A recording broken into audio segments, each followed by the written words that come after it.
Good morning students. कल अपन ने अवमंदित सरल आवर्त गति के समीकरण को हल किया था। हल करने के बाद जो जनरल सॉल्यूशन अपने पास आया, जिसको मैं व्यापक हल कहूं, जनरल सॉल्यूशन अपने पास ये है, x is equal to this value. यहां पे a और b आपको मालूम है कि नियतांक थे, a b नियतांक है। r जो है अवमंदन प्रभाव को व्यक्त करता है, अवमंदन प्रभाव। और ओमेगा 0 स्वाभाविक आवर्ती, नेचुरल फ्रीक्वेंसी, स्वाभाविक आवर्ती दोलक की t समय होता है। इसके बाद अपने ये भी देखा था कि x जो अपने पास है, जो कि अवमंदित दोलक का विस्थापन है, वो अवमंदन बल के ऊपर निर्भर करता है, ओमेगा 0 पर निर्भर करता है। ओमेगा 0 को अपन ने एक स्टैंडर्ड पैरामीटर माना, जिसके रेस्पेक्ट में अपन अवमंदन बल के प्रभाव का अध्ययन करेंगे। इसमें 3 केसेस अपने पास लिए थे: न्यून अवमंदन स्थिति, क्रांतिक अवमंदन स्थिति तथा अति अवमंदन स्थिति।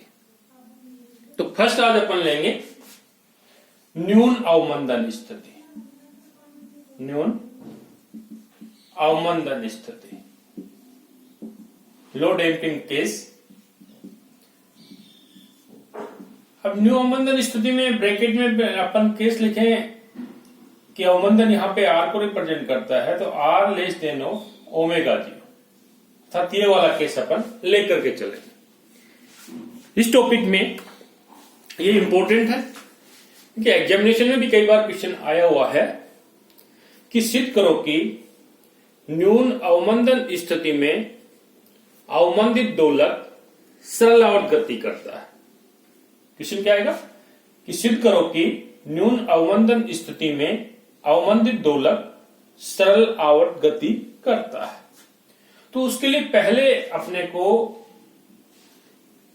अवमंदित दोलक की गति का समीकरण लिखना होगा, फिर उसको अपन हल करेंगे।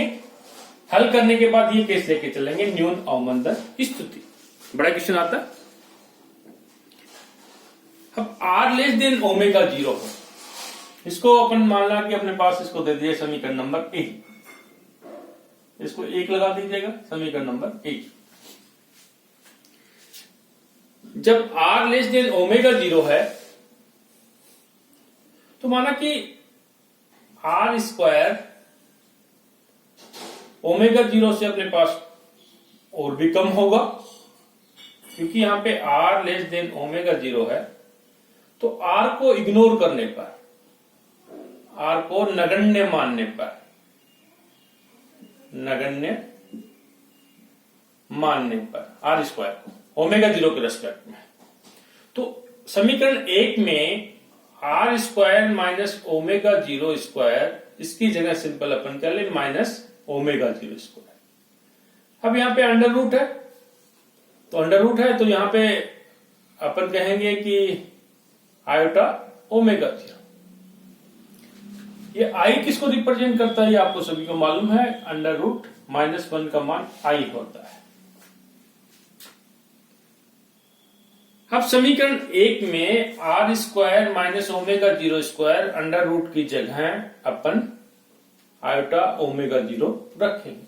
इसका मान रखने पर अपने पास क्या तो देते हैं, x is equal to a e की power minus r as it is, plus का सिंबल है।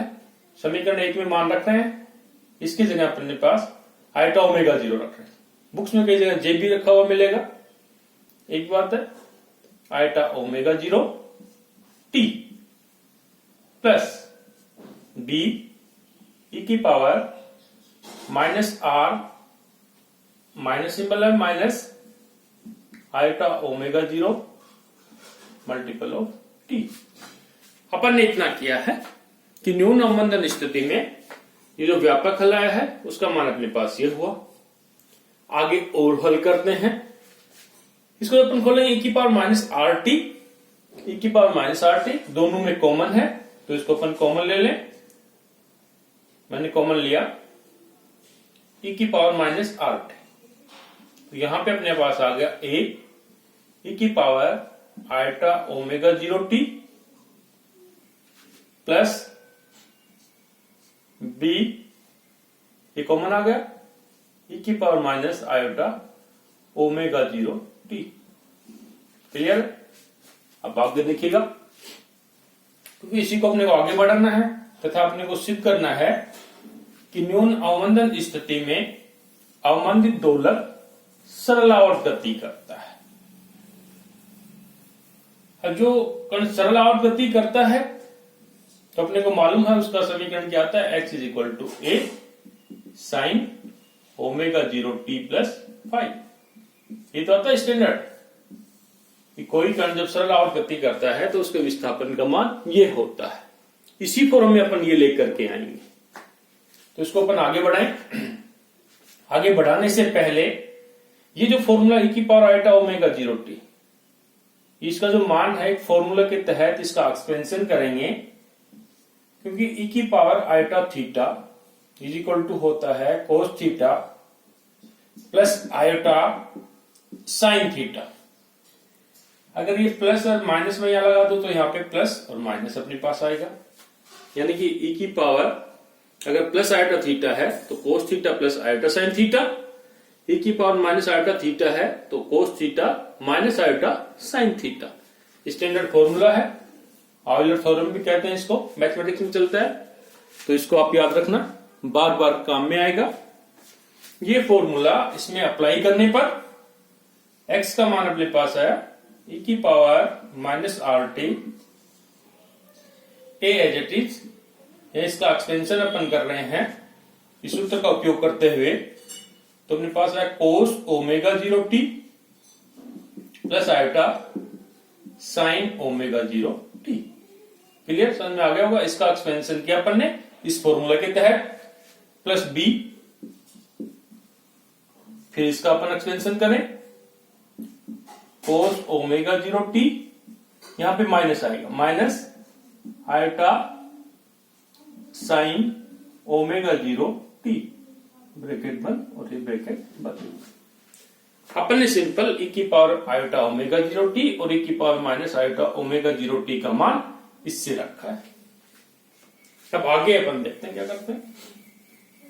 आगे आपको दिख रहा है कि अपन कौन से डायरेक्शन में आगे बढ़ रहे हैं। अपन ये चाहते हैं कि ये समीकरण इसके इक्विवेलेंट आ जाए, लगभग इस जैसा आ जाए। इस जैसे आ जाए तो अपन कहेंगे कि दोलक सरल आवर्त गति करेगा। तो इसको थोड़ा सा आगे बढ़ाएं। अब इसमें अपन क्या करें कि देख रहे हैं आप, इसमें कोस ओमेगा 0 t कॉमन लेते हैं और साइन ओमेगा 0 t कॉमन लेते हैं। तो आगे अपने पास x is equal to e की पावर माइनस आर टी, यहां कॉमन ले कोस ओमेगा 0 t, कॉमन लेंगे तो अपने पास है a प्लस बी। या पहले अपन इसको थोड़ा सा इस प्रकार से लिखें, क्योंकि ये लग रहा है कि ओमेगा 0 t ये भी कला में आ गया, इसको इस प्रकार से नहीं करके a प्लस बी को पहले कर देते हैं। कॉमन तो ले रहे तो क्लियर होगा, a plus B, cos omega 0 t common लिया तो ये a आ गया, यहां पे अपने पास b आ गया कोस ओमेगा 0 t।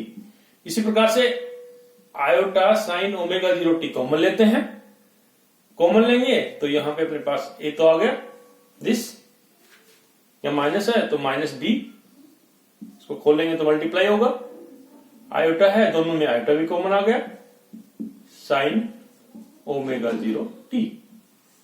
सिंपल यहां पे अपन ने क्या किया कि कोस ओमेगा 0 t और साइन ओमेगा 0 t को कॉमन लेने पर अब अपन इसको इस फॉर्म में लेकर के आएंगे। a अपने पास कांस्टेंट नियत मान है, b अपने पास नियत मान है, तो a प्लस b और a माइनस b भी क्या होंगे, नियत होंगे, नियत, और ये अपने पास क्या है, नियत।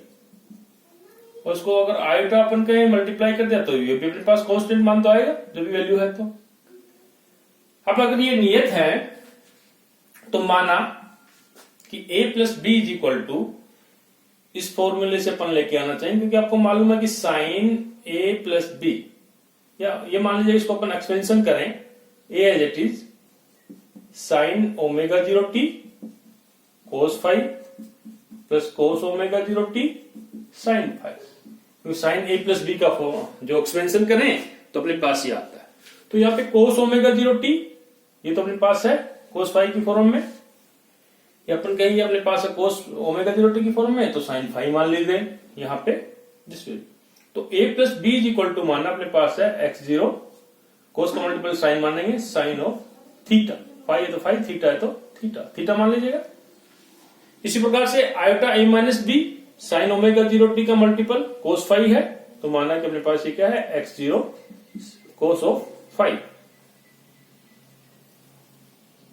cos ऑफ फाई नहीं करके थीटा कह रहा हूं, थीटा cos थीटा, क्योंकि इस फॉर्म में लेकर के आना चाहते हैं। तो साइन ओमेगा 0 t यहां पे है sine omega 0 t, cos omega 0 t यहां पे है cos ओमेगा 0 t, तो इनके मल्टीप्लायर a प्लस बी को अपन ने माना x0 साइन थीटा, क्योंकि साइन की फॉर्म में a माइनस बी, इसका मल्टीप्लायर को अपन ने माना cos थीटा, x0 दोनों में कॉमन है नियतांक। इनका मान इस समीकरण में रखने पर रखेंगे तो अपने पास क्या आएगा ये देखिएगा, यहां रख देते हैं x इज इक्वल टू ई की पावर माइनस आर टी, यहां अपने पास है x0 मान रख रहे हैं sine theta cos of omega 0 t plus x0 cos theta sine of omega 0 t, ये मान अपने पास है। x0 कॉमन आ गया, x0 तथा इसका एक फॉर्मूला हो जाएगा अपने पास दिस वैल्यू, इसको यहां रखने पर को मिटा देते हैं।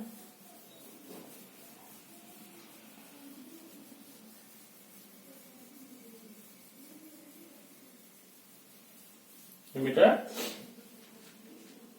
x का मान जो अपने पास है x is equal to x0 common लिया e की पावर माइनस आर टी, यहां पे अपने पास बच गया sine theta cos omega 0 t plus cos theta sine omega 0 t, या इसको मैं लिखूंगी x is equal to x0 e की पावर माइनस आर टी, और ये अपने पास फॉर्मूला है sine omega 0 t plus of theta, या मैं इसको लिखूं सिंपल, चलो ये ऐसे लिखने दो x is equal to this value sine omega 0 t plus 5। ये जो अपने पास इक्विवेलेंट किसके है x is equal to a sine omega 0 t plus 5, इसके इक्विवेलेंट है। थीटा की जगह अपने पास जो भी मान रहे हैं फाई, कई जगह जो भी वैल्यू आई कई साई मान लेते हैं, कोई फाई कोई थीटा, इन सब का मान क्या होता है अपने पास प्रारंभिक कला, क्योंकि अपने को मालूम है कि ये फाई क्या है प्रारंभिक कला, इनिशियल फेज, तथा a अपने पास क्या आयाम एम्पलीट्यूड। तो यहां पे ये थोड़ा सा इंपॉर्टेंट है, a का मान क्या है अपने पास x0 e की पावर माइनस आर टी, कि आयाम जो अपने पास आता है आयाम इज इक्वल टू, इसको मैं a कह रहा हूं, is equal to x0 e की पावर माइनस आर टी। तो न्यून अवमंदन स्थिति में अवमंदित दोलक के लिए जो आयाम है उसके मान में चेंज हुआ x0 e की पावर माइनस आर टी, यानी कि जो कंक्लूजन अपने पास निकल रहा है, इसका जो निष्कर्ष जो अपन लिखेंगे लास्ट में, तो लिखेंगे कि न्यून अवमंदन स्थिति में, यहां पे मैं एक लाइन लिख दे रहा हूं कि न्यून अवमंदन स्थिति में दोलक या कण सरलावर्त गति करेगा, सिंपल हार्मोनिक मोशन करेगा, लेकिन क्या उसका आयाम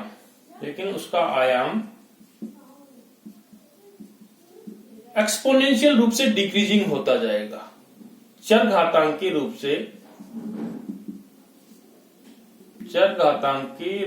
से कम होता जाएगा। This is the important conclusion. Examination में जो क्वेश्चन आएगा वो ये आएगा कि सिद्ध करो कि न्यून अवमंदन स्थिति में सरल अवमंदित दोलक सरलावर्त गति करता है। तो अपने को ये एक्सप्रेशन लेकर के आना होगा, फिर अपने को लिखना होगा। जो अपने पास एम्पलीट्यूड है इसका मान कम होता जा रहा है, इसका मतलब अपने पास इस प्रकार से ग्राफ प्लॉट कर देंगे, इस प्रकार से। यहां पे अपन देखना एक्सपोनेंशियल रूप से डिक्रीजिंग चल रहा है ग्राफ। यहां पे जो ज्यादा है थोड़ा सा अपन ज्यादा ले लेते हैं इसको, एक्सपोनेंशियल रूप से डिक्रीजिंग चल रहा है, स्टेटस में आएगा अपने पास दिस वे। तो ये अपने पास है x is equal to x0 e की पावर माइनस RT, यानी कि ये मैक्सिमम कितना है x0, और इस डायरेक्शन अपने पास क्या है t। ये अपने पास क्या है स्टैंडर्ड जो एम्पलीट्यूड में चेंज आता है उसका मान शो कर रखा है। अब अपन दूसरा केस लेंगे, सेकेंड केस, क्रिटिकल कंडीशन जिसमें r का मान ओमेगा 0 के समान होता है। इसकी चर्चा अपन नेक्स्ट लेक्चर में करेंगे, यानी कि कल करेंगे। Thank you.